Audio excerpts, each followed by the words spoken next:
Meaning of heptagon. Heptagon. Heptagon. Heptagon. Heptagon. A heptagon is a seven-sided polygon, which means it has 7 straight sides and angles.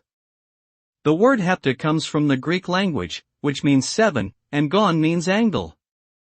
A regular heptagon has all equal sides and angles, while an irregular heptagon has sides and angles of different lengths and measures. Heptagons can be found in nature, such as the shape of some fruits like the pomegranate, and they are also used in design and architecture, such as in the construction of buildings and bridges. Overall, a heptagon is a mathematical shape that has both practical and aesthetic applications.